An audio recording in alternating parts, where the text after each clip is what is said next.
Namaste everyone, मैं हूं सबसे भारी आकाश Tiwari and today we are going to do something different. अभी मजा आएगा ना भिड़ो. Well, Rutger, with whom we have already done a podcast before, is world's leading music festival photographer and has completed more than 25 years in EDM industry. After such a long career, Rutger has opened world's first dance music exposition where out of 40,000 images he has clicked over his career span, he has selected 200 images to be shown in a museum, actually a palace, where he's gonna have everything about the industry from its beginning, from its history, to DJs, to backstage, to productions, to crowd, to design, to every single detail about why we party, and to every single detail about dance music exposition and dance music industry. So yes, enjoy the conversation. But what we're gonna do today? आज हम लोग क्या करने वाले हैं? So I have few pictures from the This Is My Church exposition. Out of those 200 pictures, I have few pictures and I'm going to show it to Rutger. I'm going to ask him what is the backstory behind this picture, what does this picture say, and what is actually EDM industry, what is actually music festivals. Okay, so enjoy the conversation.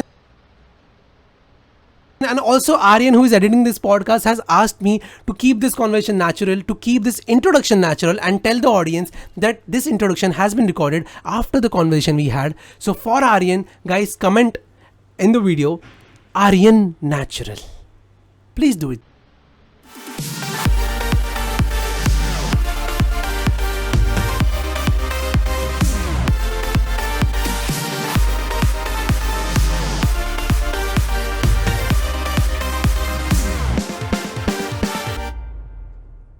There you are again. All right, take 4 or 5, whatever. Let's go. So this is the first story, Rutger. All right, I love this one. So tell me about this picture. Well, of course, you can see this Miami, Ultra Miami, and the cool thing about Miami, you know, like if you have like Tomorrowland, EDC Vegas, and Ultra Miami, these are so specific. You know, their venues make half the party. You know.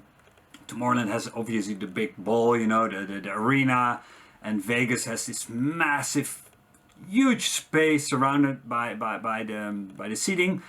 And then Ultra, of course, downtown Miami is a difficult place to do, but it's so cool because there's all these buildings around there, and it feels so urban. And while you have this big party with lights and fireworks.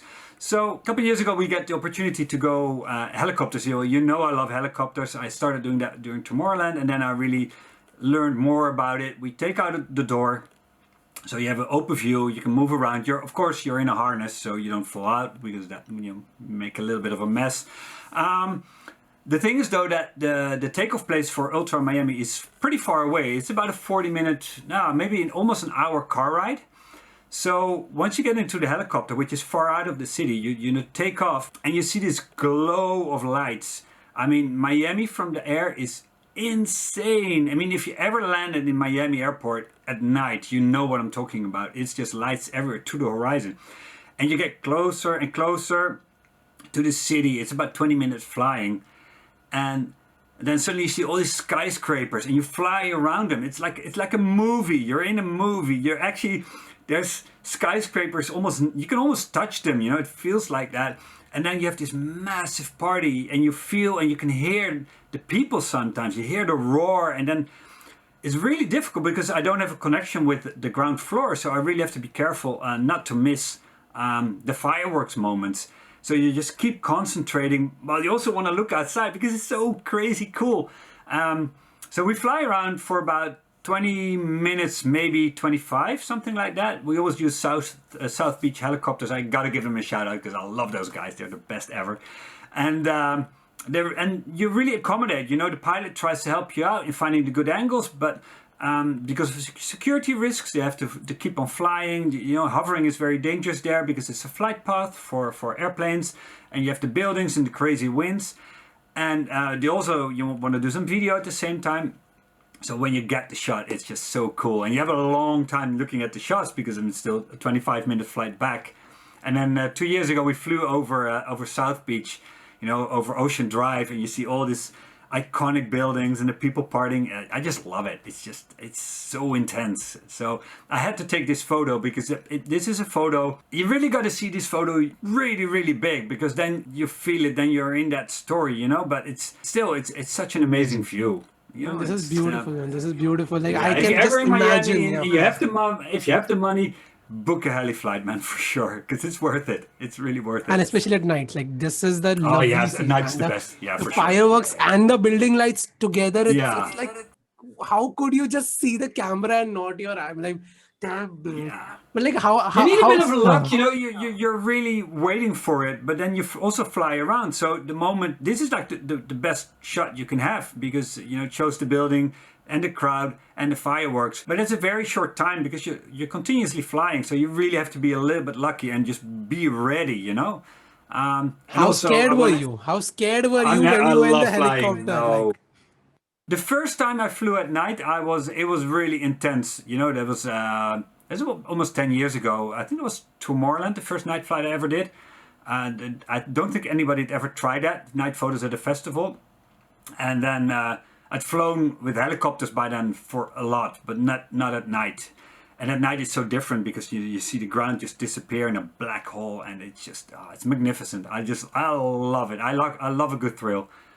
So this is definitely one of the better ones. But you get used to it though. I mean, nowadays, because at Tomorrowland we fly for so long, you know, we have maybe 1.5 hour flights, and then you don't get bored, but you know, it doesn't have the intensity as the first time. But Miami always is just, it is insane. man, It's if I would have so been at your pretty. place, like I would have been scared with for my equipment. Oh, it's all secured. You know, I have special clips that I secure the camera, so it's really impossible to fall out. You know, Oh, now that's it. you got to be careful with that because if you drop something, even your phone, if you drop your phone, dude, that could kill somebody from that height. So you want to be sure. I love this photo. It's 6 years old already, and I still love it. I can just feel this night, man. Like just sitting here and I can feel it, man. It's a beautiful place, Miami. I always love going there. Okay. So coming to a second picture. Second one, the Armin photo. Oh, I love this one. I really picked this one. It's actually funny because this is, you can almost see my home because it's a tiny airport near where I live. It's not big, but it's very convenient for a lot of artists to take off for there because it's really easily accessible. I really love this photo because you know, it shows the loneliness of being on the road as an artist or as a photographer, as a tour manager. I mean, you always travel in a little group, maybe 2, 3 or 4 or 5, and Armin is usually bigger. This was a very small setting. We were the 3 of us. But to me, it shows, it's not the emptiness of life on the road, but also the kind of, you're so disconnected from your family life and from what's normally going on in your life. And this photo shows it, you know, you see this incredibly good artist, you know, who's done everything in his life. Couldn't even dream the things that he accomplished. And he has accomplished. But when you're out there, when you're still on the road, you're still alone. You know, even though there's people around you, it's not your family. It's not your daughter, it's not your son, it's not your wife or your nephew or your mom or dad. And this photo showed that feeling because I've toured a lot, I'm on the road a lot, and this photo really tells that story. And that's why I chose it, because it's a very intimate, a very personal look into life on the road, even for a big artist like that. You know, it's the same for everybody. That's why it's screamed to be a black and white photo, because it gives that little touch and that little edginess to it. So can't tell more about it, but just that's what the story tells for me. Maybe it's a little bit personal. Maybe you have to experience it to really come. But I hope it will. People will understand that. It's there's a lot of glitter being an artist, but we've seen, you know, with the passing of Avicii, you know, Hartwell stopped touring. There is a downside to living like that, and it's a pretty big downside, I think. And it depends on every artist. How he works with that. Yeah, so I wanted to show that side of the story as well. It's not always that pretty, you know. It's also My God, it's also a tough reality, to be honest. Rutger, you made me so emotional, man. Like, oh, like I mean, just, it's yeah, you know, man. all these artists make eventually they make the calculations. If it's worth that investment or not. And I think especially when you grow a little bit older as an artist and you do have a more secure family life, that's going to be more difficult. If you're solo, if you don't have a girlfriend and you can just, you know, you're young, yeah, you can't fly enough, you know. But yeah, it's not always easy. But there's a lot of rewards to it as well, of course. So I don't have to say that to anybody. Yeah, the story that you said, I'm not like my eyes are genuinely watery, and I'm not doing it for camera. And I had not expected this to happen because like it is actually a story of everyone. Like if anyone watches this, and anyone is doing something on his own, is the story is of every person. Exactly. Like, and anyone can get connected to this. Exactly. Yeah, it's we will. You all know if you're on the road, even for whatever work you do, it can be lonely. Have you felt the same? Yeah, of course. Yeah. The thing is, especially if I'm on the road for a little bit longer, you know, if I'm on the road for 4 or 5 days, I'm so engaged in my workflow that I don't have time to think about the family. But once you travel for 6, 7, 8, 9 days or more, I really start to miss my family. I really miss my kids, and but again, I make that I weigh it. You know, it's the cons and the pros, and there needs to be some kind of balance. And for me, the balance has always been when I'm not traveling, I am at home. I am a home dad. You know, I spend all the time with the kids. I get them to school. I wake them up. I make their lunches. I make the food at night. In the evening, the dinner, and so that kind of compensated it. That's why I always try not to work during the week. My work is centered around the weekends, and when I'm working, I'm working. I'm in my zone, and then during the week, I balance it. So you got to find your way to do that. Otherwise, it's very tough. I don't think you can last forever in that. Not with a family. Even like the private jet glamour is just a touch of veneer, you know. It's a practicality. But real life is still real life, you know? And that's what this photo really tells. I love storytelling like this with a photo. Taking a moment, and let's go to the next one. I just told you, you know, it's the client wants a certain kind of photo, you know, they want a wide overview, they want to have the lasers, they want to have people dancing, and then they obviously want to have the photo behind the DJ, because it tells the story for the festival really well. You know, we have this amazing DJ, now Dimi and Mike here, and we have a crowd, and we have fireworks. This is what it was about. But for me, getting behind the DJ and waiting for that moment where the DJ holds his hand up and you get some pyro, it's always cool. It's rewarding. It's a nice shot to take, but it's a bit of a cliche photo. And especially when you got a back-to-back situation with 2 DJs, it gets really difficult because there's always one not looking good. And I've worked with Dimi and Michael a lot in the past, and I still do.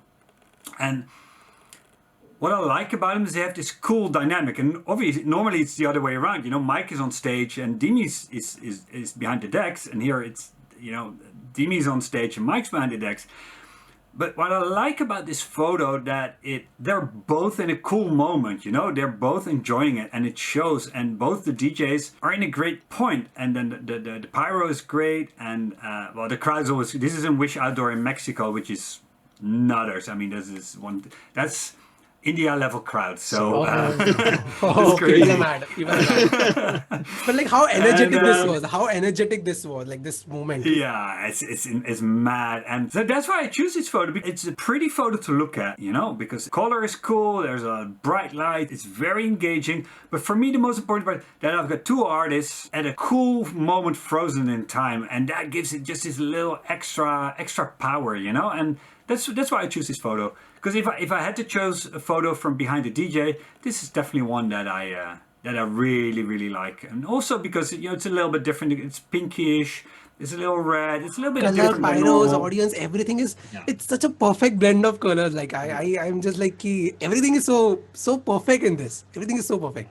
And you could actually make a really cool black and white photo out of this. It would really work, you know, because the red and the purple really are strong, and you got this bright flares going up. But I just never did, because it's fine in color as well. But so it's I don't have much of a backstory. But if I do have to be behind a DJ, and I come away with a photo like this, it's great. You know, also good, the Chainsmokers. I love shooting them because there's so much energy between them. You know, they're so much fun to capture. So I would either be Dimi and Mike or the Chainsmokers if I have to do a back-to-back DJ photo that I love. And this is the iconic one. The iconic. Yeah, and there's energy. You know, this is why we party. is for this energy, and that's why I took this. Okay guys, part 2 is gonna come soon, but if you liked this conversation and if you enjoyed watching this, then do like, comment, share and subscribe. Please, please, please help us grow so that we can do more of such kind of things. Please, samjho.